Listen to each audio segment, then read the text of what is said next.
বাংলাদেশের স্বাধীনতা সার্বভৌমত্ব অক্ষুণ্ণ থাকলে পরেই এখানে ইসলাম থাকবে, এখানে ইমাম থাকবে, এখানে মুসলমান থাকবে। আপনারা সংযত থাকেন। এইরকম প্রত্যেকটা ঘটনায় বাংলাদেশের মুসলমানদেরকে আমরা সংযত থাকতে বলি। আপনারা বলেন এইরকম সংযত থাকতে থাকতে কোন একদিন যে তার ধৈর্যের বাদ ভেঙে যাবে না, তার নিশ্চয়তা কে দিবে?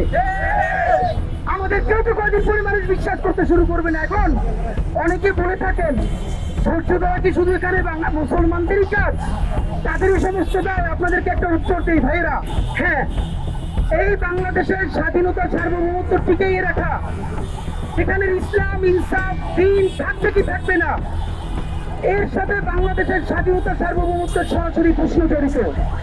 বাংলাদেশের স্বাধীনতা সার্বভৌমত্ব অক্ষুণ্ণ থাকলে পরেই এখানে ইসলাম থাকবে, এখানে ইমাম থাকবে, এখানে মুসলমান থাকবে।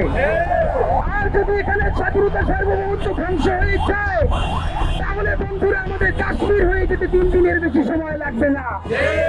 তাই এই রাষ্ট্র টিকিয়ে রাখার দায়িত্ব যেহেতু সব থেকে বড় দায়িত্ব মুসলমানের, সে পরিবারের বড় ভাই হিসেবে তাকেই সব থেকে একটা স্বীকার করতে হবে। আমাদের আর কিছু করার নাই ভাইয়েরা। আমরা যারা পরিবারের বড় সন্তান, আপনারা জানেন ওই পরিবারের অক্ষুণ্ণতা ধরে রাখার জন্য তারাই বারবার ত্যাগ করতে হয়। এখানের মুসলমানরা হল বাংলাদেশ নামক রাষ্ট্রের সব থেকে গুরুত্বপূর্ণ স্বাধীন সার্বভৌম সন্তান।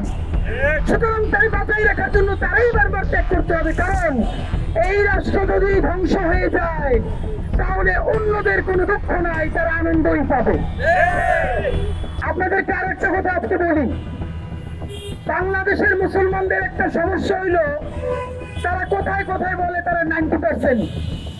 ভাই, এই 90% থেকে বের হয়ে আসেন।